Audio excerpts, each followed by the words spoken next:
بسم اللہ الرحمن الرحیم. سب سے پہلے تو میں آپ سب حضرات کا شکریہ ادا کرتی ہوں کہ آپ لوگ تشریف لائے. میری آج کی جو پریس کانفرنس ہے اس کا جو مقصد ہے وہ میاں صاحب کی جو بیل ابھی ریجیکٹ ہوئی ہے اسلام آباد ہائی کورٹ سے، اس کے بعد میں ان کی جو صحت کا مقدمہ ہے وہ پاکستان کے 22 کروڑ عوام کی عدالت میں رکھنا چاہتی ہوں.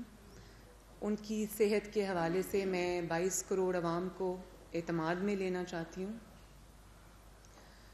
اور کچھ ایسے حقائق ہیں کے باوجود شاید عوام کے سامنے اس طرح سے نہیں آ سکے. تو میں سمجھتی ہوں کہ 3 دفعہ کے وزیر اعظم ہونے کے ناطے، پاکستان کے سب سے پاپولر لیڈر ہونے کے ناطے، سینئر لیڈر ہونے کے ناطے، کروڑوں عوام کے دلوں کی دھڑکن ہونے کے ناطے، عوام کا حق بنتا ہے کہ ان کو علم ہو کہ ان کے جو لیڈر ہیں، ان کے جو رہنما ہیں، وہ ان کی جو صحت کا معاملہ ہے اس کے بارے میں ان کو ڈیٹیل سے آگاہ کروں. تو بعد میں انشاءاللہ آپ کے کویسچن ضرور آنسر کروں گی، مگر میرا آج کا جو یہ مقدمہ ہے یہ میں اس وقت 22 کروڑ عوام سے مخاطب ہوں. آپ سب جانتے ہیں کہ میاں صاحب کو جو دل کا عارضہ لاحق ہے وہ آج کا نہیں ہے، 15-20 سال پرانا ہے. 3 ہارٹ اٹیکس ان کو ہو چکے، 2 ہارٹ اٹیکس ان کو اس 15 سال کے عرصے میں ہوئے. تیسرا ہارٹ اٹیک ان کو اڈیالہ جیل میں ہوا. آپ کا انجی ذرا خاموشی پلیز اختیار کریں گے، ایسے ڈسٹرپشن ہوتی ہے پلیز.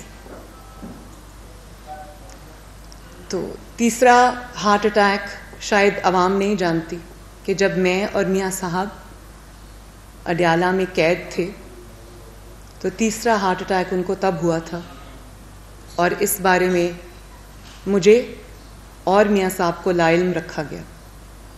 وہ مجھے کیسے پتہ چلا، میاں صاحب کے علم میں وہ بات کیسے اور کب آئی، وہ میں آج آپ کو بتاؤں گی. جب وہاں پر میاں صاحب کی طبیعت خراب ہوئی تو ایک دن مجھے میرے سیل میں آ کر، کیونکہ سالیٹری کنفائنمنٹ تھی، وہاں پہ کسی کو آنے کی اجازت نہیں تھی، تو ایک دن میرے سیل میں آ کے مجھے بہت ایک فرینٹک میسج دیا گیا کہ آپ کو جو آفس سیکشن ہے وہاں پہ، جہاں پہ سپرنٹینڈنٹ صاحب کا آفس تھا، وہاں آپ کو فوراً آنا ہے. تو میں گھبرا گئی، ڈر گئی، کیونکہ میرے علم میں تو تھا کہ میاں صاحب کی طبیعت اچھی نہیں ہے، لیکن مجھے اس کے بارے میں کچھ نہیں کہا گیا. جب میں سپرنٹینڈنٹ صاحب کے آفس میں گئی تو وہاں کچھ حضرات بیٹھے تھے، اور انہوں نے، ان میں سے کچھ کارڈیولوجسٹ بھی تھے، پیمس کے اور AFIC کے، غالباً میں نہیں جانتی کہ کس کا تعلق کس کے ساتھ تھا. تو مجھے انہوں نے کہا کہ آپ میاں صاحب کی طبیعت خراب ہے اور آپ ان کو کہیں کہ وہ ہاسپٹل چلے جائیں. میاں صاحب کچھ دیر میں وہاں آ گئے، ان کا کچھ سانس پھولا ہوا تھا، پسینہ بہت زیادہ ان کو آ رہا تھا. تو انہوں نے کہا کہ نہیں، میں نے نہیں جانا اسپتال. تو میں نے پوچھا کیوں نہیں جانا؟ تو انہوں نے کہا کہ اگر میں اسپتال گیا تو آپ یہاں اکیلی ہوں گی اڈیالہ میں، مجھے اس چیز پہ یہ منظور نہیں ہے کہ میں آپ کو یہاں پہ اکیلا چھوڑ کے خود اسپتال چلا جاؤں. لیکن جتنا گھبراہٹ اس کمرے میں طاری تھی، مجھے یقین نہیں آ رہا تھا، مجھے سمجھ نہیں آ رہی تھی کہ اتنی بڑی ایسی کیا بات ہو گئی. اور وہ مجھے کہنے لگے کہ میڈم ہم آپ کو اس لیے بلا کے لائیں کہ میاں صاحب تو ہماری بات نہیں مان رہے، تو آپ میاں صاحب کو کنونس کریں کہ وہ ہاسپٹل چلیں. اور میں نے ان کو کہا کہ ایسی بات کیا ہے، آپ مجھے بات تو بتائیں. انہوں نے کہا نہیں بات ایسی کوئی بہت گھبرانے والی بات نہیں ہے، لیکن یہ جو کارڈیولوجسٹ باہر بیٹھے ہوئے ہیں ان کا خیال ہے کہ میاں صاحب کو، یہ شام کا وقت تھا، مغرب کے بعد کا، انہوں نے کہا کہ میاں صاحب کا ان کا خیال ہے کہ میاں صاحب کو فوری ہسپتال جانا چاہیے. میں محسوس کر رہی تھی کہ کچھ ایسی ہلچل ہے مجھے، لیکن مجھے بتایا نہیں جا رہا تھا. پھر انہوں نے کہا کہ ایک ٹیسٹ میاں صاحب کا جو مجھے نہیں علم تھا کہ ان کے سیل میں ان کا کیا ٹیسٹ کیا گیا، اس کی جو رپورٹ ہے وہ ذرا الارمنگ ہے.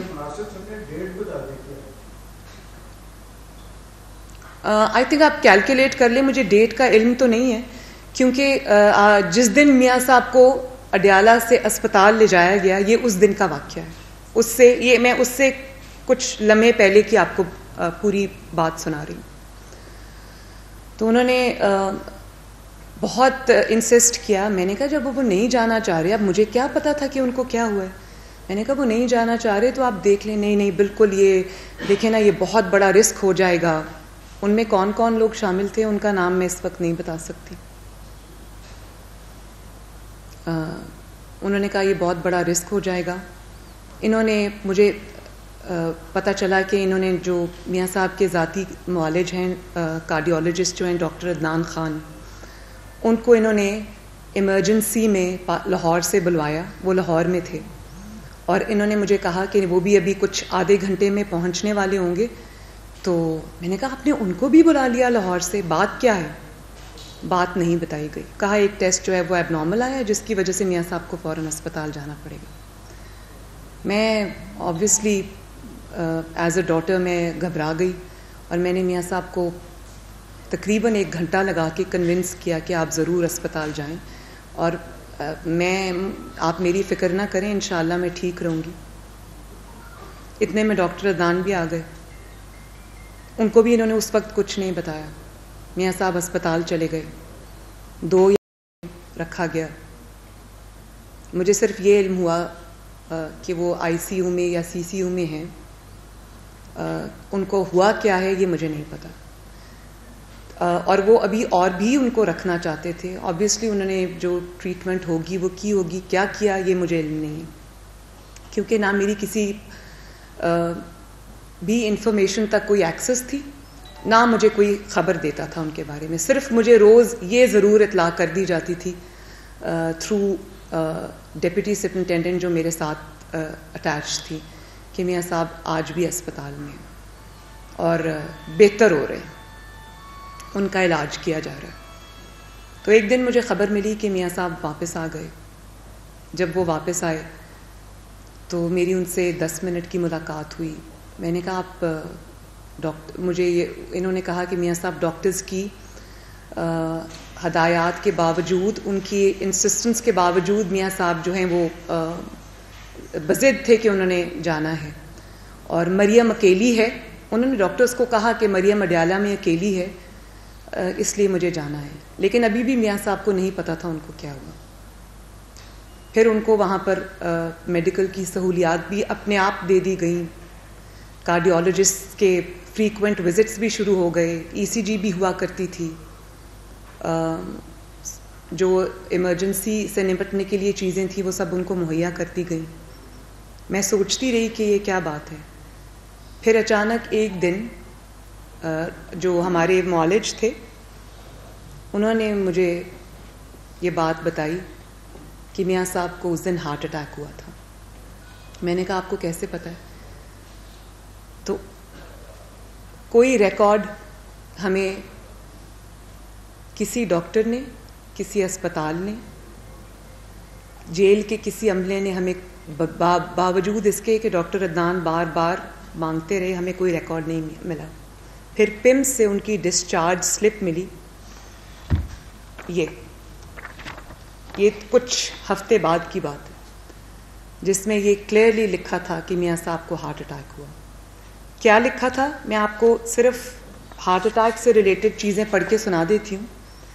اگر آپ کائنڈلی اس کے اوپر فوکس کریں، یہ ہے ان کی ڈسچارج سرٹیفکیٹ جو انہوں نے نہ مریض کو دیا، نہ مریض کے لواحقین کو دیا، نہ اس کے معالج کو دیا. یہ آپ ذرا کائنڈلی اس پہ ذرا فوکس کریں پہلے، اور پھر میں آپ کو اس میں سے 2 یا 3 جو جملے ہیں وہ پڑھ کے سناتی ہوں. ہو گیا؟ یہ لیجیے.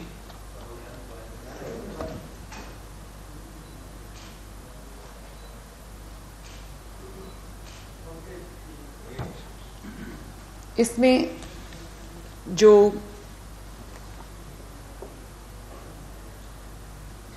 یہ ہے Pakistan institute of medical sciences PIMS Islamabad discharge certificate CCU.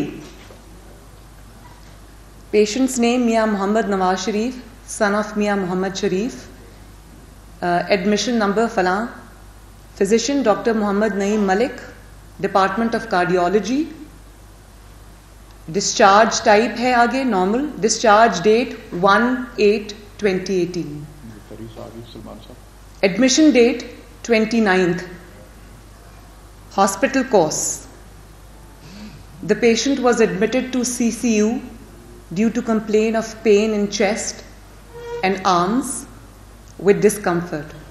His examination was unremarkable except scars of surgery in mid-chest. Legs and vitals were normal and ECG revealed sinus rhythm with prolonged PR and LBB. یہ جو ان کا heart block ہے. In labs, troponin level was found to be raised. Troponin level آپ کا تب raise ہوتا ہے جب آپ کو ہارٹ اٹیک ہوتا ہے.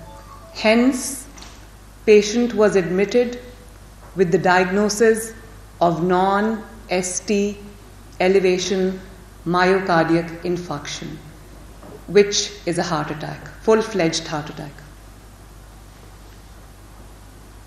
He was treated with full ACS protocol, acute coronary syndrome, which is again is heart attack, and echocardiography was normal and troponin 1 level returned to normal. Hence, patient has been discharged. اس کے بعد انہوں نے پمز میں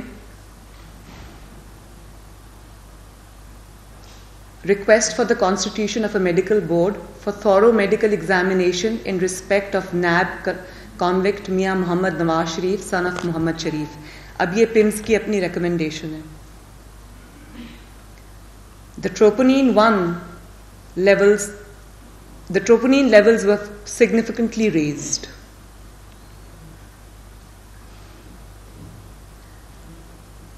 The raised troponin levels indicates non-ST elevation myocardiac infarction, again heart attack. I hence demand an urgent visit to the patient. It was made by the cardiology and deputy executive director on 29 July 2018 at 9 a.m. The cardiologist recommended to shift Mian Muhammad Nawaz Sharif, son of Mian Muhammad Sharif, to a CCU setup immediately. یہ ہے پوری discharge report بھی ہے, ان کی recommendations بھی ہیں, لیکن اس میں سے جو ضروری چیزیں تھیں وہ میں نے ہائی لائٹ کر دی.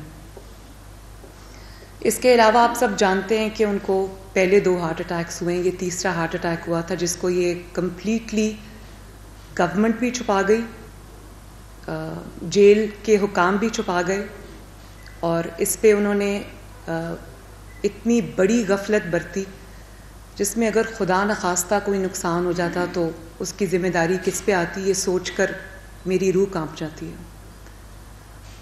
اور آپ سب یہ ان کی میڈیکل ہسٹری مجھے بہت زیادہ ریپیٹ کرنے کی ضرورت نہیں ہے. ان کے 2 میجر ہارٹ کی سرجریز ہو چکی ہیں, جس میں ایک سرجری ان کے جو گورنمنٹ تھی اس دور سے پہلے کی ہے. دوسری سرجری ان کی بائی پاس تب ہوئی تھی جب وہ وزیر اعظم تھے, اور ان کی 3 میجر ویسلز بلاک تھیں جس کے لیے انہوں نے بائی پاس کیا تھا. اور وہ گئے چیک اپ کے لیے تھے کیونکہ ان کی طبیعت خراب ہو رہی تھی, لیکن ڈاکٹر نے کیونکہ ان کو ایک سٹروک بھی ہوا تھا جس میں وہ گھر پہ تھے, میری والدہ ساتھ تھیں, تو ان کو ٹانگوں میں تکلیف ہوئی, وہ کھڑے نہیں رہ سکے, تو ان کو میری والدہ نے پکڑ کے صوفے پہ بٹھایا اور 2-3 گھنٹے ان کی اسی طرح کی طبیعت رہی. اسی اسنا میں ان کو ہاسپٹل لاہور میں لے جایا گیا. تو جو MRI ہوئی اس میں ریویل ہوا کہ ایک کلاٹ تھا, بلڈ کلاٹ, جو ان کی ٹانگ میں کہیں کسی ویسل میں چلا گیا تھا, بلاک ہو گئی تھی.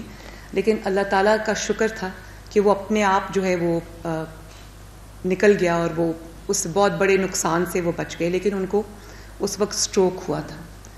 تو جس کے بعد ان کو جب ان کا چیک اپ ہوا تو پتہ چلا کہ آرٹریز کی یا میجر ویسلز جو ہیں ان کی بلاکیج ہے. تو وہ چیک اپ کے لیے جب لنڈن گئے, جو ڈاکٹر ان کا 15-20 سال سے علاج کر رہا تھا, انہوں نے کہا کہ نہیں, میرے پہ بہت ذمہ داریاں ہیں. پاکستان اس وقت ایک ایسے سٹیج پہ ہے جس میں 1 مہینے کی چھٹی نہیں لے سکتا. تو ڈاکٹر نے ان کو کہا کہ اس وقت آپ صرف مریض ہیں اور ہم آپ کو واپس نہیں جانے دیں گے, آپ کو بائی پاس کرانا پڑے گا. کیونکہ 7 سٹینٹس ہیں ان کے, پہلے 7 سٹینٹس ہیں ان کے ہارٹ میں پہلے ویسلز میں. تو انہوں نے کہا کہ مزید سٹینٹنگ کی گنجائش نہیں ہے, تو بائی پاس کرنا پڑے گا. تو وہ بائی پاس ہوا. اور اب جو میاں صاحب کو پرابلم ہے وہ یہ ہے کہ اس بائی پاس میں 4 گرافٹس لگے. کچھ ان کی ٹانگ سے ویسلز لی گئیں, کچھ ان کے شولڈر سے لی گئیں. تو 3 تو ماشاءاللہ پیٹنٹ ہیں اور اچھا چل رہے ہیں. ایک ان کا گرافٹ جو ہے وہ پہلے دن سے ٹیک آف نہیں کیا. وہ میجر آرٹری ہے جس میں 90% بلاکیج ہے ابھی بھی, اور اس کے لیے ڈاکٹرز سمجھتے ہیں کہ 70% ان کا خیال ہے کہ ایک اور بائی پاس کی ضرورت ہے میاں صاحب کو, کیونکہ سٹینٹنگ اس کی نہیں ہو سکتی. اس کے علاوہ پچھلے 1 سال میں ایک ڈیولپمنٹ اور بھی ہوئی ہے, اور یہ جو گورنمنٹ نے بورڈز کانسٹیٹیوٹ کیے ہیں اسی سے ہمیں پتہ چلا کہ ان کے گردن کی جو آرٹریز ہیں, جن کو کیروٹڈ آرٹریز کہتے ہیں, جو بلڈ سپلائی برین کو دیتی ہیں, وہ 60 سے 70% جو ہے وہ بلاکڈ ہیں.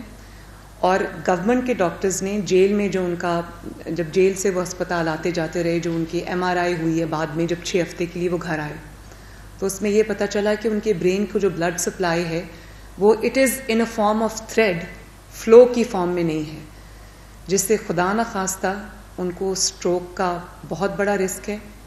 ان کو اللہ نہ کرے ان کو ہارٹ اٹیک کا رسک ہے. لیکن اس کے باوجود ان کو بیل نہیں دی گئی, اور کہا جاتا ہے کہ وہ اسپتال نہیں جاتے, اور وہ اگر اتنے بیمار ہیں تو وہ اسپتال کیوں نہیں جاتے, وہاں کیوں شفٹ نہیں ہو جاتے. میں آئی وٹنس ہوں.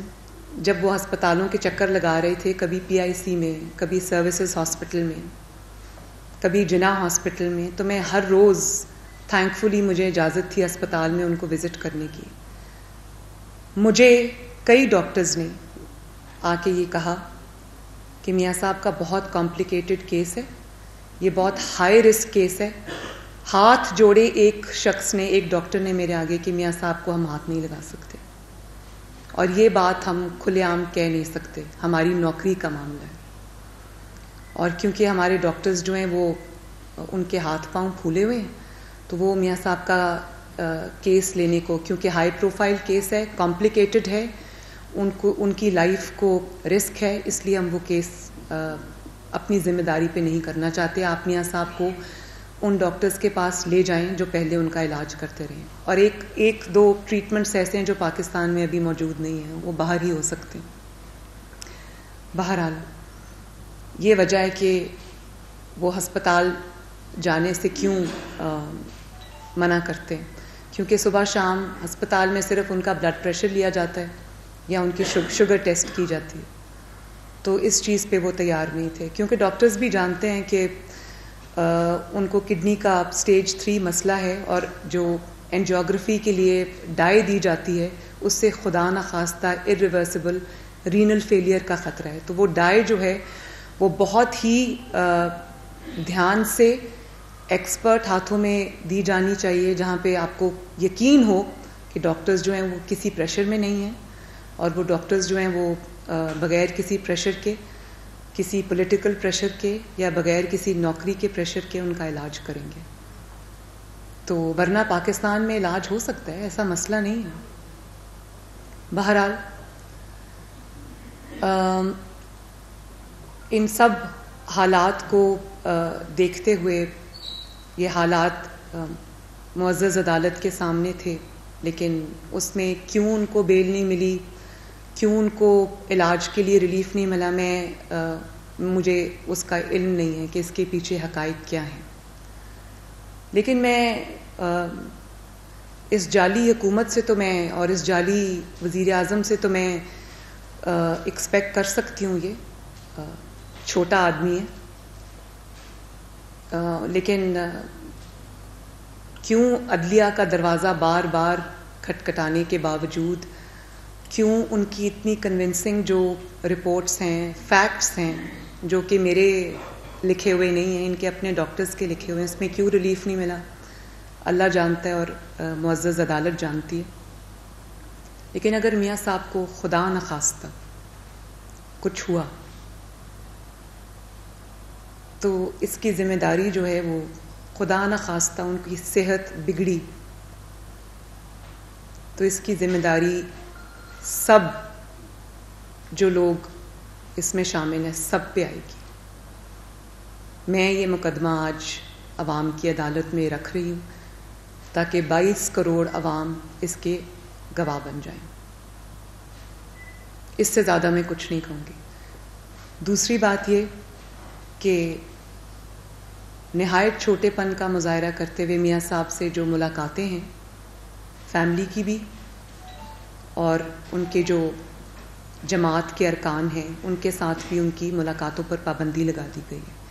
پچھلی دفعہ جب ہم یہ جمعرات کو جو ہماری ملاقات تھی، اس میں مجھے فون آیا صبح کہ 5 لوگوں سے زیادہ، وہ بھی بلڈ ریلیشنز جو ہیں، ان سے زیادہ کسی کو جانے کی اجازت نہیں ہے. تو شہباز صاحب گئے، میں گئی، میرے بچے گئے. میاں صاحب کی والدہ ان کو نہیں مل سکی. میاں صاحب کی ایک ہی بہن ہے، وہ گیٹ سے واپس گئیں. شہباز صاحب کی بیٹیاں نہیں مل سکیں، وہ واپس گئیں.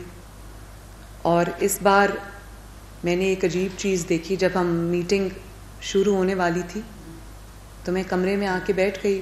میاں صاحب کو کچھ دیر بعد لایا جاتا ہے تو ایک صاحب وہاں تشریف فرما تھے، اور میں نے مناسب نہیں سمجھا پوچھنا. میاں صاحب جب آئے، شہباز صاحب بھی موجود تھے، میں بھی تھی.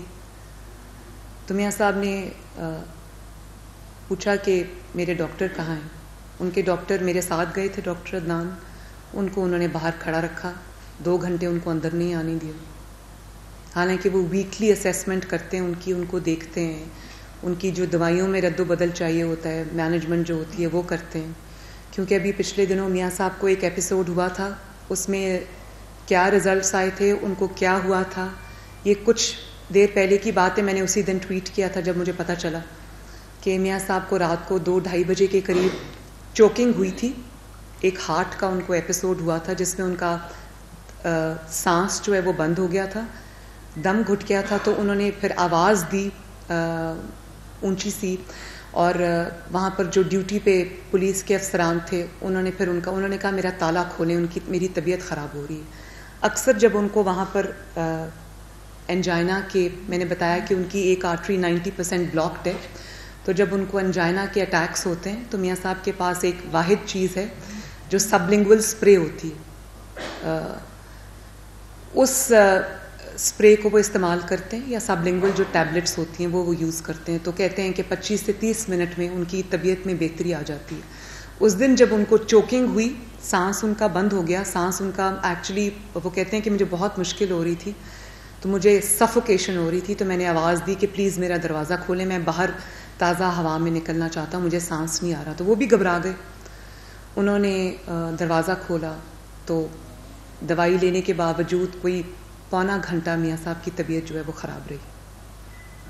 اس کے بعد جو بہتری آئی تو وہ اپنے کمرے میں واپس آئے. کیا رپورٹس آئی ہیں ان کی اس وقت میں، ان کو کیا ہوا تھا، میں نہیں جانتی. مجھ سے آج تک یا کسی بھی سے بھی، ان کے ڈاکٹر سے بھی وہ ڈیٹیلز جو ہیں وہ شیئر نہیں کی گئی. تو اس ماحول میں جب ہماری اس دفعہ میٹنگ ہوئی تو وہ صاحب وہاں تشریف فرما تھے. میاں صاحب جب آئے تو میاں صاحب نے کہا کہ آپ کون صاحب ہیں؟ تو کیونکہ جو ڈپٹی سپرنٹینڈنٹ ہیں وہ تو ان صاحب کی موجودگی میں میاں صاحب نے سوال کیا کہ بھائی آپ کون ہیں؟ تو وہ گھبرا گئے. ان کا نہیں سر وہ میری ڈیوٹی لگی ہے، سر میری ڈیوٹی ہے. تو ظاہر ہے ہماری باتیں سننے کے لیے ان کی ڈیوٹی تھی اور وہ ہمارے سر پہ بیٹھے رہے اتنی دیر، پوری دیر. اب ایک بیٹی، نہتی لڑکی، نہتی عورت، نہتی بیٹی اپنے بیمار باپ سے وہاں کیا بات کر رہی ہے، اس پہ بھی سخت پہرا. بھائی اپنے بھائی سے کیا بات کر رہا ہے، اس پہ بھی سخت پہرا ہے، نوٹ ہو رہی ہے، سنی جا رہی ہے.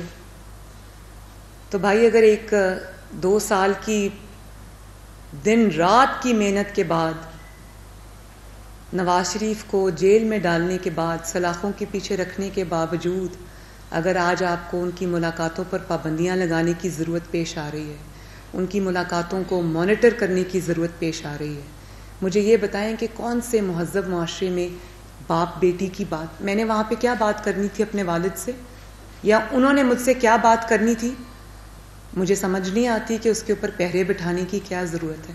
کون سا اخلاق تہذیب اس چیز کی اجازت دیتی؟ قیدیوں کے بھی کچھ حقوق ہوتے ہیں، شرم آنی چاہیے. اور اگر آپ کو اتنا سب کرنے کے باوجود، اس کو سلاخوں کے پیچھے رکھنے کے باوجود اگر آپ کو اس اخلاقی گراوٹ کی ضرورت پیش آ رہی ہے تو نالائق اعظم اور اس کی حکومت کو سمجھ آ جانی چاہیے کہ وہ شکست کھا گیا ہے اور نواز شریف پابند سلاسل ہو کر اتنا سب کچھ سہ کر بھی آج بھی ماشاءاللہ سب سے طاقتور ہے. اس کی طاقت سے یہ ڈر رہے ہیں اور وہ کامیاب ہو چکا ہے. اس کو سزا، مجھے اس پہ کوئی دو رائے نہیں ہے.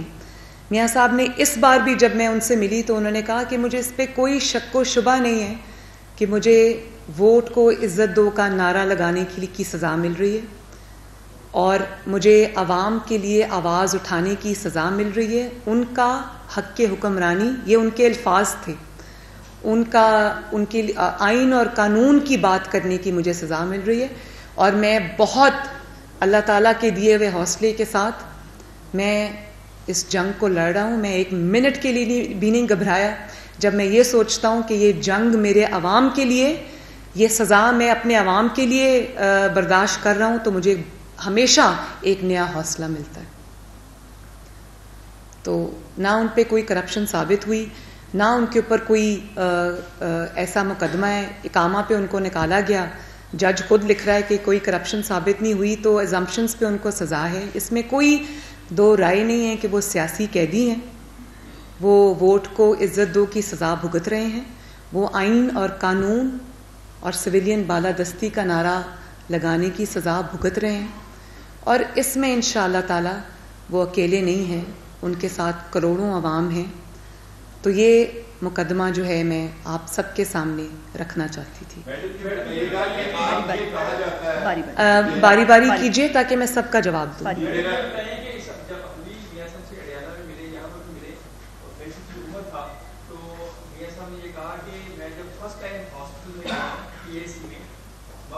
یہ میں بات میٹنگ کے دن بتا رہا ہوں کہ ڈاکٹرز جب مجھے ریسیو کیا تو ڈاکٹرز نے مجھے کہا کہ میاں صاحب ہم آپ کو رکھ نہیں سکتے. تو مطلب وہ خود کہہ رہے ہیں یہاں پر میاں صاحب نے یہ کہا تھا کہ ہم آپ کو ایڈمٹ، ڈاکٹرز نے خود آگاہ کیا تھا کہ ہم آپ کو یہاں پر ایڈمٹ نہیں کر سکتے. مگر یہ ڈاکٹرز کی پریشانی ہے کہ وہاں پر کوئی مشکل وقت ہے. دوسری بات یہ میڈم آپ سے پوچھنی تھی، ایک بات میں آپ کو بتا دوں، آئی ایگری وتھ یو، جو آپ نے کہا وہ سچ ہے. ہمارے ایک بہت پرومیننٹ لائر ہیں، وہ کہتے ہیں کہ میں کسی جگہ بیٹھا ہوا تھا تو وہاں ایک یا دو جو میاں صاحب کا بورڈ تھا اس میں جو ڈاکٹرز تھے وہ بھی وہاں بیٹھے ہوئے تھے، کوئی نجی فنکشن تھا. تو میں نے ان سے پوچھا کہ یہ جو آپ نے رپورٹس بنا کے دی ہیں یہ تو بڑی الارمنگ ہے میاں صاحب کی، تو کیا آپ نے پریشر کتنا تھا آپ کے اوپر؟ انہوں نے کہا کہ میاں صاحب کے لیے جو ہم نے رپورٹ بنائی ہے اس میں ابھی ہم نے 80% جو ہے اس کی جو سیویرٹی ہے ڈیزیز کی اس کو کم کر کے بتایا ہے. کیونکہ ایک تو ہم اپنی نوکری کو خطرے میں نہیں ڈال سکتے، دوسرا رپورٹ کا ایک ایک لفظ جو ہے وہ مانیٹر کیا جا رہا تھا اور وہ بیٹھ کے جو ہے وہ لکھوایا گیا ہم سے. جی ایک منٹ پلیز، ایک منٹ پلیز، ایک منٹ پلیز، ایک پلیز 1 منٹ ہو گیا نا, پلیز ہو گیا, پلیز ہو گیا, ایسے مت کریں. اور تحریک انصاف کا کہنا یہ ہے آج نہیں کرایا بلکہ صرف ٹیسٹ پہ اتفاق کیا. دوسرا بات یہ کہی جاتی ہے کہ جو ڈاکٹر ان کو پچھلے 20 سال سے دیکھ رہے ہیں, ان کو ڈاکٹر لارا شاید ان کا نام ہے, ان کو پاکستان میں بلایا جا سکتا تھا اور یہاں پر ان کا علاج کرایا جا سکتا ہے. کیا آپ اس بارے میں؟ تھینک یو بھائی, آپ نے بڑا ریلیونٹ کویشچن ریز کیا. آپ یہ سمجھتے ہیں کہ جو بیماریوں کی تفصیل ہے میاں صاحب کی, جو ان کی میڈیکل ہسٹری ہے, جس میں نے آپ کو میں دوبارہ ریپیٹ کر دیتی ہوں, ان کو بہت سیویئر ہارٹ پرابلم ہے, ان کو کڈنی کا ایشو ہے, اسٹیج 3 پہ ان کی کڈنی ہے, اسٹیج 4 اللہ نہ کرے از irreversible رینل فیلئر, کڈنی کا فیلئر جس کے اوپر خدا نہ خواستہ وہ ہمیشہ کے لیے ڈائلسس پہ چلے جائیں گے. اس کے بعد وہ کوالٹی آف لائف کیا ہوتی ہے وہ آپ ڈائلسس پہ جو پیشنٹس ہوتے ہیں وہ آپ بہتر سمجھتے ہیں مجھ سے. اس کے علاوہ ان کو اسٹروک کا بھی خطرہ ہے. اور ایک انکشاف میں اور کر دوں, 6 ہفتے کے دوران ان کے جتنے ٹیسٹ ہوئے اس میں ان کے کچھ جو چیسٹ میں ان کی کچھ غدود ایسے ہیں جو بڑے ہوئے ہیں جن کی بائیوپسی ہونی ضروری ہے, اور وہ سرجیکل بائیوپسیز ہوں گی کیونکہ وہ ہر کلسٹر میں سے ایک لمف نوڈ کو اٹھا کر یا چند لمف نوڈز کے کلسٹرز کو اٹھا کے, وہ میری والدہ کا جو کیس تھا, وہ سینے میں سے وہ 2-3 جگہ پہ ان کی سرجیکل بائیوپسیز ہونی, جو کہ ان اٹ سیلف ایک کمپلیٹ آپریشن ہوتا ہے. اس میں وہ ایکسٹریکٹ کرتے ہیں, ایکسیجن بائیوپسی اس کو کہتے ہیں, وہ ایکسٹریکٹ کرتے ہیں, اس میں کلسٹرز میں سے اٹھاتے ہیں اور 1-2-3 ہفتوں کے یا مہینے کے وقفے کے ساتھ وہ ڈفرینٹ جگہوں سے وہ لے کے ان کی سرجیکل بائیوپسیز کرتے ہیں. تو وہ انہوں نے ریکمینڈ کی ہوئی ہیں. میاں صاحب کا میں نے آپ کو بتایا کہ سب سے پہلے ان کا اینجیوگرام ضروری ہے, جس کا مطلب یہ ہے کہ ان کی اینجیوگرافی ہوگی جس پہ ان کو ڈائی دی جائے گی جو ان کے کڈنی کے لیے مہلک ہے. تو بہت ایکسپرٹ ہاتھوں میں ہوگا, ڈائی ایسی دی جائے گی, سلولی دی جائے گی, سٹیجز میں ہوگا جو ان کے کڈنی کو افیکٹ نہ کرے اور خدا نخواستہ رینل فیلئر کی طرف معاملہ نہ جائے. تو یہ کوئی زکام کھانسی کا علاج نہیں ہے جو 6 ہفتے میں ہو جائے گا. میاں صاحب کا علاج ایک آن گوئنگ چیز ہے جس کو مہینے نہیں شاید سال لگ جائیں گے. ایک سرجری ان کو پیس میکر ڈلنا ہے, وہ ایک الگ سرجری ہونی ہے ان کی. ایک ان کو ایسی ڈیوائس لگنی ہے جو ہارٹ کے ارد گرد لگتی, جس کی تاریں ہارٹ میں جاتی ہیں, جو آپ کو خدا نخواستہ کارڈیک اریسٹ سے بچاتی ہے. تو یہ ملٹیپل سرجریز ان کی ہونی ہے, 6 ہفتے میں نہیں ہو سکتی تھی. 6 ہفتے میں ان کے سارے ٹیسٹ مکمل ہوئے, جن ٹیسٹ کی رپورٹ جو ہیں وہ ہم نے عدالت میں جمع کرا دی تھی. ان کو پرابیبلی مہینے اور سال لگیں گے ان کے علاج کے لیے, کیونکہ یہ نہیں ہو سکتا کہ آج آپ دل کی سرجری کریں, پرسوں آپ ان کی ایکسیجن بائیوپسی کریں, اس سے اگلے دن ابھی وہ ہوش میں نہ آئے ہوں تو آپ ان کی کوئی جو یہ پیس میکر لگانے کی سرجری کریں, اس سے اگلے ہفتے. یہ تو نہیں ہو سکتا نا بھائی. تو یہ چیزیں عدالت کے علم میں لائی گئی تھیں, سارے جو حقائق ہیں وہ عوام تک نہیں پہنچتے. تو یہ سب چیزیں کہ کیوں 6 ہفتے میں ان کا علاج نہیں ہو سکتا, 6 مہینے بھی نہیں ہو سکتا. ان کو علاج چاہیے اور وہ اوور دا منتھس اور ایئرز ان کو ہوگا. ایک سرجری سے وہ ریکور کریں گے تو ان کا دوسرا علاج ہوگا, دوسری سرجری سے وہ ریکور کریں گے تو ان کا تیسرا علاج ہوگا. سائملٹینیسلی یہ سب کچھ نہیں ہو سکتا.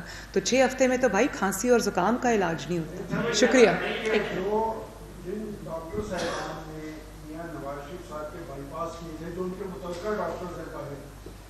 ان 6 ہفتوں میں کیا آپ کا ان سے رابطہ بھی ہوا, اور جو رپورٹس یہاں کی ہیں وہ رپورٹس آپ نے انہیں بھجوائیں؟ اور دوسرا کوشچن میرا یہ ہے کہ آپ نے کہا کہ خدا نخواستہ اگر میاں صاحب کو کچھ ہوتا ہے تو وہ سب لوگ ذمہ دار ہوں گے. کیا آپ پرائم منسٹر کے علاوہ بھی کسی کو ذمہ دار سمجھتے ہیں؟ میں نے جب سب کہہ دیا تو اس میں سب آ گئے. اور میاں صاحب کے جو ڈاکٹرز ہیں ان کی تمام رپورٹس جو ہیں, جو باہر ان کے معالج ہیں, اپنے اپنے ایریا کے اسپیشلسٹس ہیں, ورلڈ ریناؤنڈ نام ہے, ان کی پروفائلز کے ساتھ ان کی رپورٹس, ان کی ریکمنڈیشنز ساری عدالت میں پیش کی گئی تھیں. تو آپ کے سوال کو ان کی سب کی کاپیز بھی موجود ہیں, اگر آپ کہیں گے تو میں مہیا کر دوں گی. 1 منٹ مائک دیا ہوا ہے, پلیز مائک دیا ہوا ہے, مائک دیا ہوا ہے.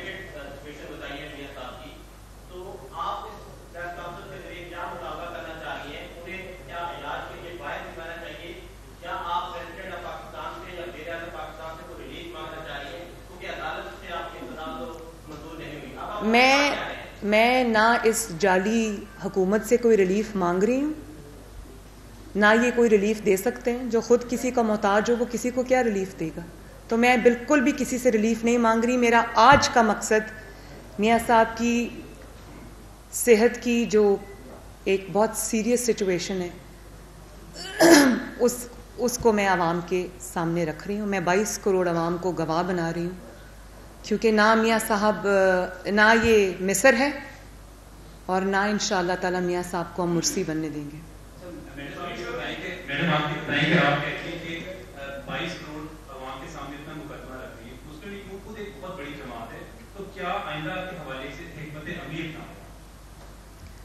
دیکھیے میاں صاحب سے جمعرات کو اب جب میری ملاقات ہوگی تو ہماری لیگل اسٹریٹجی آگے کیا ہوگی اس پہ میں ان سے ضرور بات کروں گی, ڈائریکشنز لوں گی. جیسے وہ کہیں گے ویسے ہوگا. اس کے بارے میں ہم بار بار عدالت کا دروازہ کھٹکھٹا رہے ہیں. ہم بار بار کبھی یہ جانتے ہوئے بھی کبھی لگتا ہے کہ ریلیف نہیں ملے گا, پھر بھی عدل کا دروازہ بھی کھٹکا رہے ہیں, عدالت کا دروازہ بھی کھٹکا رہے ہیں, اس امید میں کہ انشاءاللہ ایک دن ان کو انصاف ضرور ملے گا.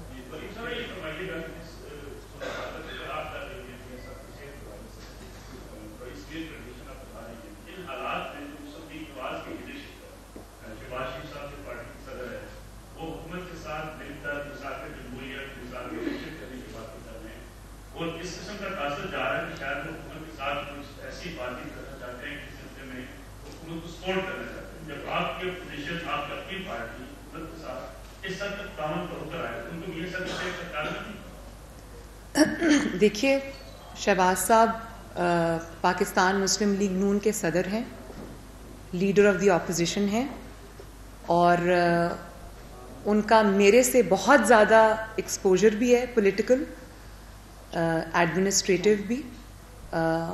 ان کی جو حب الوطنی ہے اس پہ ذرہ برابر بھی کسی کو شک نہیں ہے. اور انہوں نے جو میثاق معیشت کی بات کی ہے اس میں ڈیفینیٹلی ان کے پیش نظر وہ چیزیں ہوں گی جو شاید میرے پیش نظر نہیں ہیں. اس میں ملک کا جو آگے بڑھنا چلنا, پارلیمنٹ کا جو تقدس ہے, جو ہم دیکھا پارلیمنٹ میں کیا ہوا, وہ ان کے پیش نظر رہا ہوگا. ان کی ایک اپنی رائے ہے. اب جو میں آپ کو دینے لگی ہوں وہ میری ذاتی رائے ہے, اور آبویسلی مجھے اپنی ذاتی رائے دینے کا حق ایز اے پاکستانی بھی ہے, as a P M L N member بھی ہے, as a P M L N worker بھی ہے. اور میں ہر موقع پر اگر میری کوئی ڈسینٹنگ نوٹ ہوتا ہے کسی چیز پہ, یا مجھے کوئی میرا نقطۂ نظر کسی چیز سے کسی سے مختلف ہوتا ہے, تو میں پارٹی میٹنگز کے اندر میاں صاحب کی پریزنس کے اندر, شہباز شریف صاحب کی پریزنس کے اندر بہت مؤدبانہ طریقے سے اپنا پوائنٹ آف ویو ضرور رکھتی ہوں.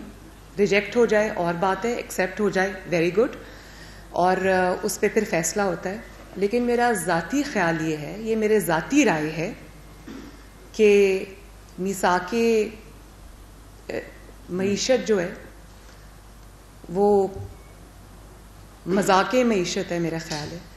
اور جس شخص نے معیشت کا بیڑا غرق کیا, جس شخص نے پاکستان کی معیشت کو تباہ اور برباد کیا, جو جعلی طریقے سے اقتدار میں آیا, ووٹ چوری کر کے اقتدار میں آیا, جو چور دروازے سے اقتدار میں آیا, آپ اس کے ساتھ کسی قسم کا نہ کوئی بات چیت کرنی چاہیے, نہ کسی قسم کا کوئی میثاق کرنا چاہیے. آج آپ مجھے یہ بتائیں کہ پاکستان کی اسٹاک ایکسچینج کو جس شخص نے, نالائق اعظم نے, جس کی نالائکی نے, جس کی نااہلی نے اسٹاک ایکسچینج کو ڈبو دیا, پاکستان کی معیشت کو ڈبو دیا, گروتھ ریٹ آپ کی 6 سے گرتی 3 سے کم ہو گئی, پاکستان کے قرضوں کا حجم اتنا زیادہ بڑھ گیا, پاکستان کی ترقی کو جس نالائق اعظم نے روک دیا, جس شخص نے آئے دن جو ہے وہ مہنگائی اتنی زیادہ ہو گئی ہے کہ عوام کا جینا دوبھر ہو گیا, اس شخص سے میثاق, اس کو تو یہ NRO دینے کے مترادف ہوگا. جس بات پہ ان کا گھیراؤ کرنا چاہیے, جس بات پہ ان کو رسپانسبل ہولڈ کرنا چاہیے, ان کو آپ کس طرح سے یہ ریلیف دے سکتے ہیں؟ وہ تو دیکھیں نا, آپ کسی اور چیز پہ تو وہ تیار نہیں ہے. وہ اپنی نالائکی اور اپنی نااہلی سے اس نے معیشت کا جو حال کر دیا ہے, اس پہ وہ چاہتا ہے کہ اپوزیشن جماعتوں کی مہر بھی لگ جائے تو انڈورسمنٹ ہو جائے. یہ نہیں ہو سکتا. جواب اس کو دینے دیں, اس کا گھیراؤ کرنا چاہیے, اس سے جواب لینا چاہیے, اور جو بھی اس کی گرتی ہوئی ساکھ کو سہارا دے گا وہ عوام کی عدالت میں, وہ کوئی بھی اپوزیشن پارٹی ہو, وہ عوام کی عدالت میں مجرم ٹھہرے گی, مجرم کہلائے گی. تو اس جرم میں ہمیں حصے دار نہیں بننا چاہیے. اور جو جعلی طریقے سے حکومت میں آتا ہے, جو ووٹ چوری کر کے آتا ہے, جس کا مینڈیٹ ہی نہیں ہے, جو مینڈیٹ چرا کے آتا ہے, آپ اس کو میثاق کی آفر نہیں کرتے, آپ اس کو عبرت کا نشان بناتے ہیں تاکہ آنے والے وقت کے اندر کوئی بھی دوبارہ عوام کے ووٹ کو روند کے اتنا گھناؤنا کھیل ملک کے ساتھ نہ کھیل سکے. تو یہ تو بالکل بھی میرے خیال میں کوئی NRO اس کو نہیں دینا چاہیے, اس کو اپنا کندھا نہیں دینا چاہیے. جو اس نے نااہلی اور نالائکی سے قوم کا حشر کیا ہے, معیشت کا حشر کیا ہے, پاکستان کا حشر کیا ہے, اس کو وہ جواب دینا پڑے گا, اس سے جواب مانگنا چاہیے. آپ دیکھیں کہ وہ کسی اور چیز پہ راضی نہیں ہوتا, لیکن اس پہ کمیٹی بنانے پہ کتنی جلدی راضی ہو گیا. اسی سے پتہ چل گیا کہ وہ راہ فرار اختیار کرنا چاہتا ہے. تو اپنی نااہلی اور نالائکی کا جو حصے دار ہے وہ اپوزیشن پارٹیز کو بنانا چاہتا ہے, تو اس سے دور رہنا چاہیے. اچھا میڈم یہ بتائیے گا کہ ہر قیدی کا یہ رائٹ ہے کہ اس کو جو بنیادی انسانی اس کے جو رائٹس ہیں وہ اس کو ملنے چاہیے. ایک لیڈر کی ورکر ہونے کے ناطے, ایک بیٹی ہونے کے ناطے, جب یہاں پہ آواز نہیں سنی جا رہی, تو کیا ایک بیٹی اپنے باپ کے علاج کے لیے, اس کی زندگی کو سیو کرنے کے لیے انٹرنیشنل کورٹ اسے گرفتار کر سکتی ہے انسانی حقوق کی ترتیب میں؟ دیکھیں, فیصلہ آیا تھا, ریجیکٹ ہوئی تھی, اس دن آپ نے شاید میرے ٹویٹس پڑھے ہوں گے. میں نے وداؤٹ منسنگ ورڈز میں نے ایک بات کہی تھی کہ میں میاں صاحب کی صحت کا, کیونکہ وہ میرے لیڈر بھی ہیں, وہ کروڑوں عوام کے لیڈر ہیں, پاکستان کی سب سے بڑی سیاسی جماعت کے لیڈر ہیں, 3 دفعہ کے وزیر اعظم ہیں, اس کے علاوہ وہ میرے والد ہیں. تو میں ان کا مقدمہ ہر جگہ لڑوں گی, آخری حد تک جاؤں گی. اس کے لیے مجھے کچھ بھی کرنا پڑے میں انشاءاللہ کروں گی. اور ایک بیٹی اپنے باپ کا مقدمہ کیوں نہ لڑے؟ میں بطور PMLN کی کارکن بھی ان کا مقدمہ لڑ رہی ہوں, لیکن مجھے کوئی اس چیز میں کوئی بھی ذرہ برابر بھی مجھے اس چیز میں نہ کوئی آر ہے نہ شرم ہے کہ ایک بیٹی اگر اپنے باپ کا مقدمہ نہیں لڑے گی تو کون لڑے گا؟ میں نہ صرف ان کا مقدمہ لڑوں گی, بلکہ آپ سب جو صحافی حضرات ہیں جو اتنی پابندیوں کا شکار ہیں, خوف کا شکار ہیں, آپ کے تھرو ہمارا میسج بھی عوام تک پہنچتا ہے. اور اگر آپ کا ایک حصہ جو ہے وہ خوف میں بھی مبتلا ہے, آپ ہمارے لیے آواز اٹھائیں نہ اٹھائیں, میں آپ کے لیے بھی آواز اٹھاؤں گی. میں اس ملک میں جو اظہار رائے پہ پابندی, آلموسٹ پابندی لگ گئی ہے, میں اس کے خلاف بھی آواز اٹھاؤں گی. میں قربانی کا بکرا بننے کو تیار ہوں. میں اپنے آپ کو آفر کرتی ہوں ہر چیز کے لیے. میں سب اپنے اوپر, میں میاں صاحب کے لیے, نواز شریف کے لیے, کروڑوں دلوں کی دھڑکن کے لیے میں آخری حد تک جاؤں گی انشاءاللہ. میں اپنا پروگرام پورا مرتب کر رہی ہوں. آنے والے دنوں میں آپ کے سامنے بہت کچھ آئے گا. مجھے آواز نہیں آ رہی. کر لینے دیں, جامی کر لینے دیں انہیں. کمال.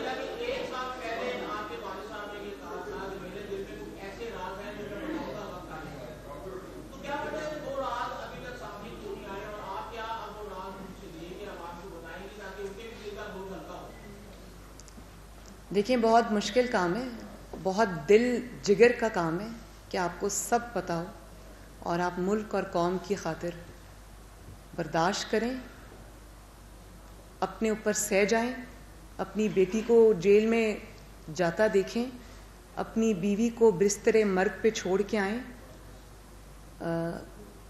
سزا بھگتنے کے لیے، اور سزا ان کو کس طرح ہوئی ہے، کیا ہوئی ہے، وہ آپ سب جانتے ہیں، مجھے کچھ کہنے کی ضرورت نہیں، جبکہ وہ ایک ہی دن میں، ایک ہی لمحے میں سب کچھ عوام کو بتا بھی سکتے ہیں، اپنا مقدمہ ان کا بہت کنونسنگ ہے، کر بھی سکتے ہیں، لیکن اس کے باوجود کہ ملک کو وہ کوئی ایسی پرسنل کوئی ایسی چیز کر کے ملک کو کسی اور بحران سے اگر دوچار ہوتا ہے تو اس پہ انہوں نے بہت صبر کیا ہوا، اور یہ صرف ایک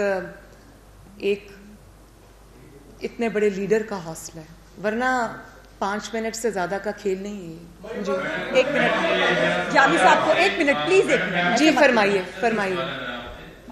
فرمائیے گا کہ جیل میں قید کی بعد عدالت نے میاں محمد نواز شریف صاحب کیا میثاق معیشت کے حامی ہیں یا وہ بھی اس سے مذاق معیشت سمجھتے ہیں؟ وہ بالکل اس کے حامی نہیں، اور وہ یہ چاہتے ہیں کہ بالکل اپوزیشن کسی قسم کی کوئی کمزوری نہ دکھائے، وہ یہ سمجھتے ہیں کہ ترقی کرتا ہوا پاکستان اگر آج تنزلی کی طرف چلا گیا ہے تو اس کا حساب کتاب ہونا چاہیے، نہ کہ اس کے اوپر کمیشنز بننے چاہیے۔ جی ایک تحقیقاتی کمیشن حکومت نے قائم کیا ہے کہ ماضی کی 10 سالہ حکومتیں جو ہیں انہوں نے بڑے پیمانے پہ قرضے لیے، آپ نے بھی قرضوں میں اضافے کا ذکر کیا اور عملاً صورتحال یہ ہے کہ پاکستان کی معیشت آج قرضوں کی معیشت بن چکی ہے۔ اس تحقیقاتی کمیشن کے حوالے سے آپ کی رائے کیا ہے، اور جس معاشی صورتحال کا آپ نے ذکر کیا ہے اس معاشی صورتحال کے خلاف آپ کی پارٹی کب سڑکوں پہ آ رہی ہے؟ آپ نے 2-3 سوال اکٹھے کر دیے ہیں، تو پہلے کمیشن کا جواب دے دوں۔ دیکھیں، جس شخص نے اپنے 10-11 ماہ کی مدت میں پہلی جو ان کا فسکل ایئر ہے ابھی کمپلیٹ نہیں ہوا، اس میں 5,000 ارب کے قرضے وہ نالائق اعظم لے چکا ہے۔ پی ایم ایل این کے 5 سال کی حکومت کے قرضوں کا حجم 10,000 ارب تھا، ٹھیک ہے، اور اس کا 10 مہینے کا جو قرضے اس نے لیے ہیں وہ 5,000 ارب ہیں۔ تو جس شخص نے 10 ماہ میں تیز ترین سپیڈ سب سے زیادہ قرضے لینے کا ریکارڈ بنایا، جس نے اس قرضے کا 1 روپیہ بھی کسی عوامی منصوبے پہ نہیں لگایا، جس نے 1 اینٹ لگائے بغیر عوام کو، پاکستان کو قرضوں کے بوجھ تلے دبا دیا ہے، وہ آج کمیشن بنانے کا مطالبہ کر رہا ہے، وہ آج کمیشن بنا رہا ہے، جس کو جو قرضوں کا اصل مجرم ہے، جس کو حساب دینا ہے کہ اس نے 10 مہینے کے عرصے میں اس نے ریکارڈ قرضے کیوں لیے، کبھی کسی پاکستان کی 70 سال کی تاریخ میں اتنی تیزی سے قرضوں کا حجم نہیں بڑھا، اور وہ بجائے سوال کا جواب دینے کے، بجائے اس کے کہ وہ آج کٹہرے میں کھڑا ہو، وہ کمیشن بنا رہا ہے۔ تو کمیشن تو میرا خیال ہے کہ بنے گا اور ضرور بنے گا، لیکن وہ کمیشن جو ہے وہ 2008 سے شروع نہیں ہوگا، وہ 1999 سے شروع ہوگا، اور وہ 2017 پہ ختم نہیں ہوگا، وہ 2018 پہ ختم نہیں ہوگا، وہ 2019 کا یہ جو 10 سال کا ریکارڈ ہے قرضے لینے کا، اس میں 2019 جو کہ نالائق اعظم کا پہلا فسکل ایئر ہے، جس میں اس نے 10 مہینوں میں معیشت کا بیڑا غرق کر کے رکھ دیا، وہ یہ سال بھی اس میں انکلوڈڈ ہوگا۔ اور اس کمیشن کے اندر صرف قرضوں کی تحقیقات نہیں ہوں گی، اس کمیشن کے اندر گرانٹس کی تحقیقات بھی ہوں گی، کہ وہ کون سی گرانٹس تھیں جو پاکستان میں آئیں، کس وقت آئیں، وہ گرانٹس کہاں گئیں، چاہے وہ کولیشن سپورٹ فنڈ ہو یا وہ کوئی بھی ہو، وہ گرانٹس بھی اس میں شامل ہوں گی، اور اس میں یہ بھی ہوگا کہ سب سے زیادہ قرضے کس حکومت نے لیے، اس کا جواب آپ سب کو پتہ ہے کہ نالائق اعظم کی جعلی حکومت نے سب سے زیادہ قرضے لیے ہیں۔ اور پھر ایک چیز جو اس میں بہت امپورٹنٹ ہے وہ یہ ہے کہ مسلم لیگ نون نے جو قرضہ لیا تھا 5 سال میں، اس کے پاس تو دکھانے کے لیے اس قرضوں کی دکھانے کے لیے اس کے پاس بہت بڑے بڑے منصوبے ہیں, جس کے اندر سلمان غنی صاحب سنیے, جس کے اندر 11,000 میگا واٹ بجلی کے منصوبے شامل ہیں.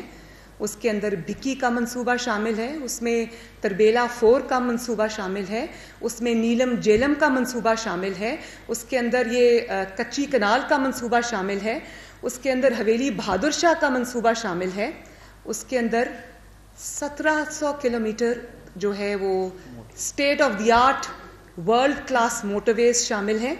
اس کے اندر پاکستان نے ان 5 سالوں میں تاریخ کی کامیاب ترین اور مہنگی ترین دہشت گردی سے نمٹنے کی جنگیں لڑی ہیں, جس میں ضرب عضب شامل ہے, جس میں رد الفساد شامل ہے, جس میں کراچی کا تاریخ کا سب سے بڑا اور کامیاب آپریشن شامل ہے. تو یہ تو دکھانے کے لیے مسلم لیگ نون کے پاس بہت کچھ ہے کہ قرضے کہاں لگے. تو یہ کیا دکھائیں گے کہ یہ 10 مہینے میں ایک اینٹ لگائی کہیں, 1 روپیہ بھی عوام کے اوپر خرچ کیا کہیں تو دکھا دیں. ان کے پاس کیا ہے دکھانے کے لیے؟ کیا وہ جو بلین ٹریز لگائے ہیں جو لگے ہی نہیں ہیں وہ ہیں دکھانے کے لیے؟ یا پھر ان کے پاس وہ جو BRT کا منصوبہ ہے, پشاور کا ریپڈ بس جو منصوبہ ہے, جس کے وجہ سے جو پشاور ہے وہ کھنڈرات میں تبدیل ہو گیا ہے, جس کو پتہ نہیں کہ اربوں روپے اس کا بڑھ گیا ہے بجٹ جو ہے, اور وہ کب بنے گا, کب پورا ہوگا, کیا وہ دکھائیں گے عوام کو؟ کیا بتائیں گے؟ اور ایک بات یہ کہ جو قرضے عوام کی خدمت پر لگے اس کے بارے میں سوال نہیں ہوگا, سوال ان قرضوں کے بارے میں ہوگا جو ایک نالائق اعظم کی نالائکی اور نااہلی کی نظر ہو گئے. سوال ان کے بارے میں ہوگا. اور پھر اس کے علاوہ روپے کے اندر جو ڈی ویلیویشن ہوئی ہے, جس میں تیزی سے ڈالر اوپر گیا ہے, 35 روپے کے قریب نالائق اعظم کی حکومت میں ڈالر اوپر چلا گیا ہے, اور وہ صبح اٹھ کے کہتا ہے کہ جی مجھے تو پتہ ہی نہیں تھا کہ رات کو ڈالر اوپر چلا گیا, مجھے تو ٹی وی سے پتہ چلا.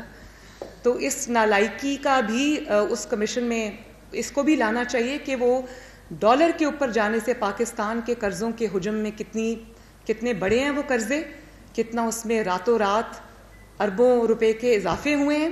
اور اس کے علاوہ جو اسٹیٹ بینک کا انٹرسٹ ریٹ ہے جو 6 سے 12 پہ چلا گیا, 6.25 ٹو بی پریسائز, سے آج 12.25 پہ چلا گیا ہے. اس سے قرضوں کا حجم کتنا بڑا ہے, اس سے پاکستان کے قرضے کتنے بڑے, اس سے جو معیشت تباہ ہوئی ہے, جو کاروبار لوگوں کے تباہ ہوئے ہیں, بزنس کمیونٹی کے, وہ ایک الگ بات ہے. لیکن اس سے قرضوں کے اوپر کتنا فرق پڑا ہے, کتنے بڑھ گئے ہیں, وہ بھی کمیشن میں لایا جائے گا. اور پھر دوسری بات یہ کہ مجھے یہ جو اگر کمیشن کی جو کانسٹیٹیوشن ہے اس کے اوپر آ جائیں, اس میں نیب کو شامل کرنا کیا میسج دے رہا ہے بھائی؟ نیب تو انڈیپینڈنٹ ادارہ نہیں ہے, بتائیں ذرا مجھے سلمان غنی صاحب. یہ اور بات ہے کہ آپ کہتے ہیں کہ میں نے تو مقدمے نہیں بنائے, وہ تو نیب نے بنائے, لیکن آپ کا ایک وزیر آ کے ٹی وی پہ کہتا ہے کہ جی ہم نے بنائے, نیب نے تو نہیں بنائے. تو اس نیب کو آپ شامل کر رہے ہیں, اس میں آپ انٹیلیجنس ایجنسیز کو شامل کر رہے ہیں. یہ کیوں ہو رہا ہے؟ اس میں جو ایریا ایکسپرٹس ہیں وہ تو شامل ہیں ہی نہیں. ISI کا کیا کام ہے اس میں MI کا کیا کام ہے؟ کیوں آپ ایسے اداروں کو متنازع بنا رہے ہیں؟ اور ISI اور MI کو بھی ان خرافات سے دور رہنا چاہیے. یہ جو پولیٹیکل ڈویژن کریٹ کر رہے ہیں اس سے دور رہنا چاہیے, ورنہ جو یہ نالائق اعظم اور نااہل اعظم کا یہ جو فیصلے ہیں نا, اس کا جواب چند اشخاص کو نہیں پورے اداروں کو دینا پڑے گا. تو ایسے اداروں کو سیاست میں گھسیٹنا, ان کو تنقید کے لیے عوام کے آگے کھڑا کر دینا, یہ ملک کے ساتھ کوئی بہتر سلوک نہیں ہے, یہ ملک کے ساتھ زیادتی اور ظلم کے مترادف ہے. آپ کیوں عوام کے اندر ڈویژن کریٹ کرتے ہیں اداروں کو سامنے لا کے؟ اتنی ہمت ہے تو سامنے خود آؤ. اور ابھی میری بات ختم نہیں ہوئی, میرے جو کمیشن کے بارے میں بات کی نا وہ بھی ذرا سن لیں کہ یہ کمیشن بنے گا اور ضرور بنے گا, لیکن اس کمیشن کو یا پھر کوئی انڈیپینڈنٹ انٹرنیشنل آڈٹ فرم جو ہے وہ اس کا آڈٹ کرے, یا کوئی بین الاقوامی مالیاتی ادارہ اس کی انویسٹیگیشن کی ذمہ داری لے, جو انڈیپینڈنٹ ہو, اس پہ نہ کوئی پولیٹیکل پریشر ہو, نہ اس کا مقصد نالائق اعظم کی طرح پولیٹیکل وکٹمائزیشن ہو, اور نہ اس کا مقصد GIT بنا کے کسی کو قانون کے اندر ڈریگ کرنا, کٹہرے میں بے گناہ کو کھڑا کرنا. تو یہ کمیشن نہیں ہے, یہ JIT ہے, اور یہ کس مقصد کے لیے بنائی جا رہی ہے وہ عوام کو پتہ ہے. پہلے بھی جو JITs بنی ہیں وہ جس لیے بنی ہے وہ سب کو پتہ ہے. ایک منٹ. تو جو انٹرنیشنل کوئی فائنینشیل آرگنائزیشنز ہیں وہ اس کی تحقیق کریں, اور یا پھر کوئی انٹرنیشنل آڈٹ فرم جو ہے وہ اس کا آڈٹ کرے, اور اس کی جو رپورٹ ہے وہ اس جعلی حکومت اور نالائق اعظم کو پیش نہیں ہونی چاہیے. اس کی رپورٹ پارلیمنٹ کو پیش ہو, پارلیمنٹ دیکھے اور فیصلہ کرے کہ اگر کوئی irregularity ہے تو اس کا ذمہ دار کون ہے, اور پارلیمنٹ فیصلہ کرے کہ اس رپورٹ وہ کتنی انڈیپینڈنٹ رپورٹ ہے, اور اس ایسے شخص کو اس کی رپورٹ جائے جس کو معیشت کی الف بے نہیں پتہ, جس نے معیشت کو ڈبونے میں کوئی کسر نہیں چھوڑی, جس کو یہ پتہ ہی نہیں ہے کہ معیشت ہوتی کیا ہے, اور چند دوستوں کو نوازنے کے لیے اگر وہ چینی کے ریٹ جو ہیں وہ اوپر چلے جاتے ہیں تو ایسے شخص کے ہاتھ میں آپ یہ فیصلہ دینا چاہتے ہیں؟ بالکل کسی سیاسی جماعت کو اس کمیشن کے آگے پیش نہیں ہونا چاہیے. یہ ذاتی مقاصد کے لیے بنایا گیا ہے. جو اہداف ان کو پولیٹیکل وکٹمائزیشن کے دوسرے ہتھ کنڈوں سے حاصل نہیں ہوئے وہ اس سے حاصل ہونے چاہیے. کمیشن ضرور بنے, اور یہ میں آج کہتی ہوں کہ ضرور بنے, تاکہ ایک دفعہ کنٹینر پہ چڑھ کے جو دعوے کیے ہوئے ہیں نا, اور اس کے بعد اقتدار میں آنے کے بعد جو خوبصورت کارکردگی ہے نا, تاکہ اس کا پول ایک دفعہ کھلے اور عوام کے سامنے دودھ کا دودھ اور پانی کا پانی ہو جائے. اس کے پاس مائک ہے, پلیز.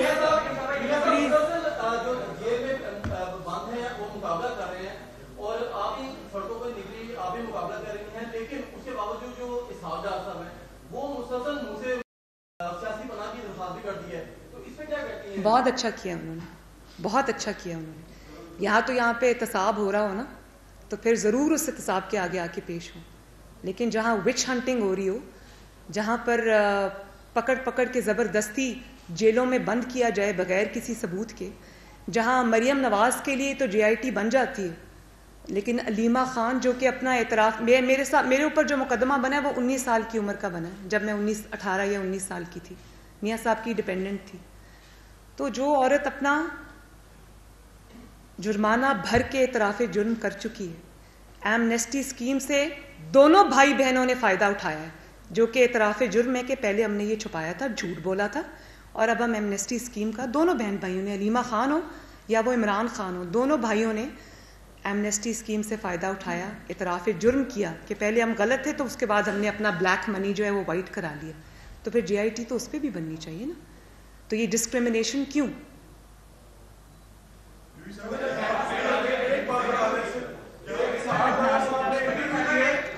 تو اگر میں بات کمپلیٹ کر لوں تو اگر آج یہ نواز شریف صاحب تو آ گئے نا, وہ سب کے حصے کا جو ظلم تھا وہ انہوں نے اپنے سینے پہ سہ لیا, لیکن کیوں آئے باقی؟ جس دن پاکستان کے اندر انصاف ہوگا اس دن یہ سب آئیں گے, اپنا احتساب بھی دیں گے, اور انشاءاللہ سرخرو بھی ہوں گے. چھپانے کے لیے کچھ نہیں ہے ہمارے پاس. جو بات آپ کر رہی ہیں وہ بلاول بھی کر رہا ہے کہ آپ دونوں مل کر حکومت کے خلاف کچہرے پہ چڑھ کر تحریک چلائیں گے. اور دوسرا میرا سوال, کیا نواز شریف کے ساتھ جیل میں کسی ایسے شخص نے ملاقات کی ہے جس پہ یہ کہا گیا, آپ کو پیغام دیا گیا کہ آپ حکومت کے خلاف بات نہ کریں؟ میرے علم کے مطابق میاں صاحب سے ایک تو کسی کی ایسی ملاقات ہوئی نہیں, نہ میاں صاحب ایسی ملاقاتیں کرتے ہیں. اگر وہ ایسی ملاقاتیں کرتے ہوتے تو اس وقت سلاخوں کے پیچھے نہ بیٹھے ہوتے. نمبر 2, آپ نے جب بلاول کی بات کی ہے تو بلاول کی اپنی جماعت ہے, میری اپنی جماعت ہے, وہ پاکستان پیپلز پارٹی ہے, ہم پاکستان مسلم لیگ نون ہیں. ان کا اپنا ایجنڈا ہے, ہمارا اپنا پولیٹیکل ایجنڈا ہے. ان کا اپنا مینیفیسٹو ہے, ہمارا اپنا مینیفیسٹو ہے. ان کی اپنی پالیسی ہے, اسٹریٹجی ہے, ہماری اپنی پالیسی ہے, اسٹریٹجی ہے. لیکن میں صرف پیپلز پارٹی کی بات نہیں کرتی. مولانا صاحب جو ہیں JUIF اور جتنی بھی اور پولیٹیکل جماعتیں ہیں, جس کے اندر ANP بھی شامل ہے, جس کے اندر چھوٹی علاقائی جماعتیں بھی شامل ہیں, میرا خیال ہے کہ پاکستان کے انٹرسٹ کے اندر اور اس جعلی حکومت کو فارغ کرنے کے لیے، اس کو جو انہوں نے ظلم معیشت کے ساتھ اور پاکستان کے عوام کے ساتھ روا رکھا ہے، جس طرح آج بھی آپ کو پتہ ہے کہ آج بھی صبح خبر آئی کہ آٹے کی بوری کے اندر ایک 20 کلو کے جو آٹے کا تھیلا ہے اس میں بھی اضافہ ہوا ہے، تیل جو پکانے کا تیل ہوتا ہے اس کے اندر بھی اضافہ ہوا ہے 100 روپیہ، میدے کی بوری میں بھی اضافہ ہوا، اور آج بجلی کے بلوں کو بڑھانے کے لیے، بجلی کی قیمت بڑھانے کے لیے بھی آج سفارش آ گئی ہے۔ تو یہ جو تنزلی پاکستان کی معیشت کی ہو رہی ہے، اس کو مہینوں نہیں سال لگ جائیں گے ٹھیک ہونے میں، اس کے آگے بند باندھنا چاہیے، اور کوئی ایسا پوائنٹ ہونا چاہیے جس پہ تمام جماعتیں جو ہیں عوام کے لیے، غریب عوام کے لیے جو مہنگائی کی چکی میں پس رہے ہیں، اور پاکستان کے لیے جہاں ان کے انٹرسٹ کو کنورج کرنا چاہیے، اور پاکستان کے عوام کی خاطر آج ان کو اکٹھا ہونا چاہیے، اس جعلی حکومت کو، جعلی مینڈیٹ کو واپس کروانے کے لیے، IMF سے پاکستان کی جان چھڑوانے کے لیے، ان کو واپس بھیجنے کے لیے، اس ظالمانہ اور عوام دشمن بجٹ کو واپس کرنے کے لیے، ان کو جعلی مینڈیٹ جو چھینا ہے اس کو واپس کرنے کے لیے ان کو اکٹھا ہونا چاہیے۔ اور میں آج پھر سے ریپیٹ کر دیتی ہوں کہ جو بھی جماعت، چاہے وہ مسلم لیگ نون ہو، پیپلز پارٹی ہو، کوئی بھی، اگر وہ اس وقت عوام کے ساتھ کھڑی نہ نظر آئی، اگر انہوں نے عوام کے ایشوز پہ عوام کا ساتھ نہ دیا، عوام جو پس رہے ہیں ان کے لیے وہ آواز نہ اٹھائی، تو وہ بھی عوام کے جو مجرم ہوں گے، غیظ و غضب کا نشانہ بھی بنیں گے، تاریخ کے بھی مجرم ہوں گے۔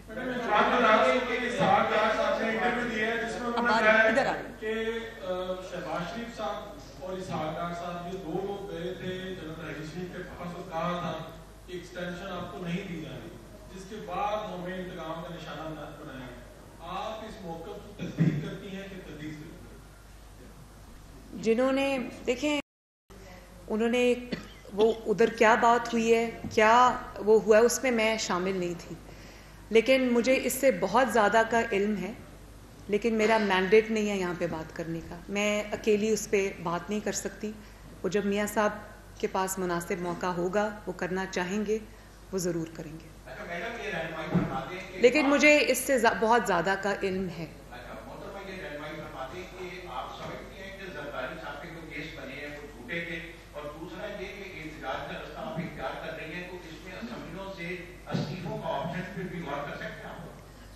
دیکھیں، جھوٹے تھے یا سچے تھے، مجھے اس کا علم نہیں ہے، مجھے صرف اعتراض اس بات پہ کہ وہ باقی ان کے تو اوپر ابھی کہتے ہیں نا کہ انویسٹیگیشن کا جو سٹیج ہے اس پہ ان کو گرفتار کر لیا گیا ہے، لیکن میں یہ ضرور جانتی ہوں کہ جن پہ چوری ثابت ہو چکی ہے، جو خود اس کا اقرار کر چکے ہیں، وہ قانون سے ماورا کیوں ہیں، وہ قانون سے بالا تر کیوں ہیں۔ تو یہ کہ جی وہ مسلم لیگ نون کا ہے تو اس کو پکڑ لو، چاہے وہ بے قصور ہے، وہ پیپلز پارٹی کا ہے تو اس کو پکڑ لو، چاہے اس کی ابھی سٹیج جو ہے وہ انویسٹیگیشن کی ہے، لیکن اگر اس کا تعلق جعلی حکمرانوں سے ہے تو اس کو تو ہاتھ نہیں لگانا، بالکل بھی ہاتھ نہیں لگانا، چاہے آپ کی 10 پراپرٹیز نکل آئیں، یا آپ کے قرضے معاف کرانے کا ثبوت آ جائے، یا آپ کا بنی گالا کا گھر ریگولرائز کرانے کا ثبوت مل جائے کہ آپ نے وہ جعلی جمع کرایا تھا، یا آپ کا اور آپ کی بہن کا سلائی مشینوں کے علاوہ یا زکوٰۃ اور خیرات کے علاوہ آپ کا ٹو ڈیٹ کوئی سورس آف انکم نہیں ہے، اور آپ کے اربوں روپے کے خرچے ہیں، اور وہ کہاں سے ہو رہے ہیں، اس پہ ایسٹ بیونڈ مینس کا مقدمہ نہیں بنتا۔ آپ کے والد صاحب تو کوئی ارب پتی بزنس مین نہیں تھے، آپ کی خاندان میں کسی نے کبھی کاروبار نہیں کیا۔ علیمہ خان صاحبہ کا سورس آف انکم کیا ہے؟ مریم نواز کے لیے JIT بن سکتی ہے، وہ ISI اور MI کے سامنے پیش ہو سکتی ہے۔ آپ کو پتہ ہے نا کہ میں جب JIT میں گئی تھی، اس میں باقی تو سارے ڈمیز بیٹھے ہوئے تھے، میرے سے زیادہ سوال ISI کے ریٹائرڈ افسر نے کیے، سب JIT کو وہ لیڈ کر رہے تھے، تو میں نے تو اپنے جواب دیے۔ تو علیمہ خان کو بھی لے کے آؤ، عمران خان کو بھی لے کے آؤ، جہانگیر ترین کو بھی لے کے آؤ، اور ان کے جو وزیر ہیں، میں ان کے نام نہیں لینا چاہتی، وہ اس قابل نہیں ہے کہ ان کا نام لیا جائے، سب سمجھتے ہیں وہ کون کون ہے۔ جیسے ہی کسی نے کوئی وزیر بنا، اس کی فائل یوں بند ہو جاتی ہے، اور ان کو کہا جاتا ہے کہ نہیں جی اگر ہم نے ان کے خلاف کوئی ایکشن لیا تو حکومت کمزور ہو جائے گی۔ تو یہ احتساب ہو رہا ہے. پہلے تو آپ احتساب کریں, سب کو لائیں بیچ میں, اور دودھ کا دودھ اور پانی کا پانی کریں. ہم تو دے چکے, 3 نسلوں کا حساب دیا, نکلا کچھ بھی نہیں, نکلا پھر بھی ایک اقامہ. تو دوسروں کو لے کے آئیں ذرا, پھر میں مانوں گی کہ یہ. اور آپ نے جہاں تک اسمبلی سے دیکھیں, یہ ساری باتیں جو ہے وہ اے پی سی میں ڈسکس ہوں گی. اس میں ہر جماعت اپنا اپنا ایجنڈا بنا کے جائے گی, اور وہاں پر جو فیصلے ہوں گے ایک جوائنٹ اپوزیشن کے کمبائنڈ جو اگر اسٹریٹجی بنی, جو کہ بننی چاہیے, تو اس میں ان چیزوں کا فیصلہ ہوگا. جی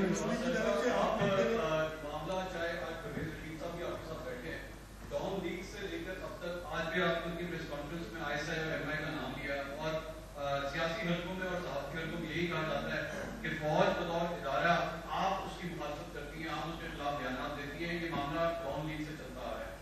آج کیا اب 2018 کے انتخابات کے بعد آج پھر آپ ایک وہی اگریسو ٹون لے رہی ہیں, لیکن تھوڑی دیر پہلے بھی آپ نے شہباز شریف صاحب کے بیانیے سے اختلاف کرتے ہوئے کہا کہ یہ میرا پرسنل تھاٹ پروسیس ہے.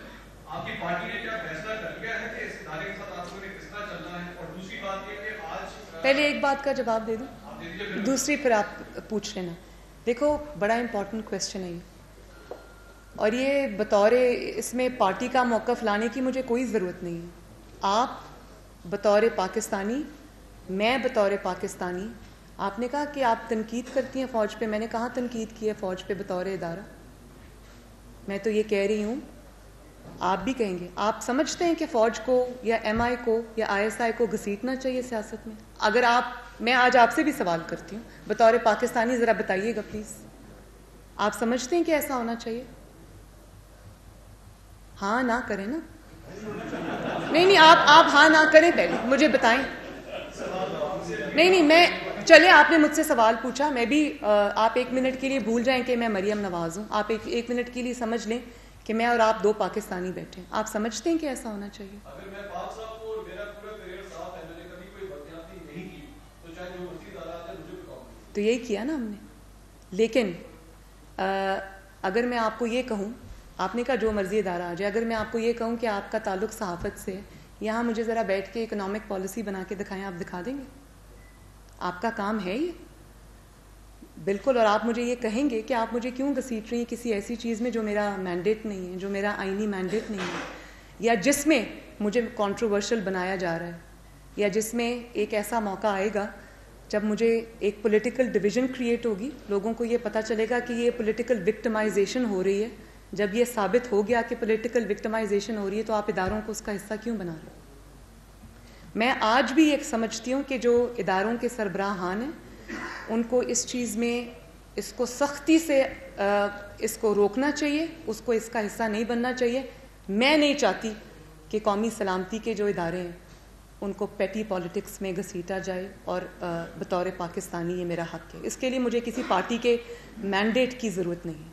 میں سمجھتی ہوں کہ جو میرا پاکستان کا آئین کہتا ہے, جو قانون کہتا ہے, اگر اس کے دائرے میں رہ کے بات ہوگی تو منظور ہے, اور اس کے آگے سر تسلیم خم ہے. لیکن اگر اس کو کسی اور مقصد کے لیے استعمال کیا جائے گا تو وہ مناسب بات نہیں ہے. اس سوال کا دوسرا حصہ یہ کہ آج کل ایک اور ڈیبیٹ جو میڈیا میں چل رہی ہے وہ ہے آرمی چیف کو ایکسٹینشن دینے کے حوالے سے. آپ بطور وائس پریزیڈنٹ, میں آپ کی ذاتی رائے بھی پوچھ رہا ہوں, بطور وائس پریزیڈنٹ مشفق نواز, آپ کی پارٹی کی سلسلے میں کیا پوزیشن ہے؟ دیکھیں, جب وہ مسئلہ, ابھی تو کوئی اناؤنسمنٹ ہوئی نہیں, جب وہ اناؤنسمنٹ ہوگی تو اس میں بطور پارٹی میرا کیا موقف ہوگا, یا بطور پارٹی مسلم لیگ نون کا کیا موقف ہوگا, یہ تو وہ بیٹھیں گے, آپس میں بات کریں گے. جب ایشو سامنے آئے گا تو میں اس پہ جمپ نہیں کرنا چاہتی. لیکن پھر میں ایک ہی بات کہوں گی, اور وہ یہ ہے کہ پاکستان کے جو آئین اور قانون میں لکھا ہے, قرآن پاک کے بعد میرے لیے سب سے جو مقدس کتاب ہے وہ آئین کی کتاب ہے. اس میں جو لکھا ہے پاکستان کو اسی کے مطابق چلانا چاہیے.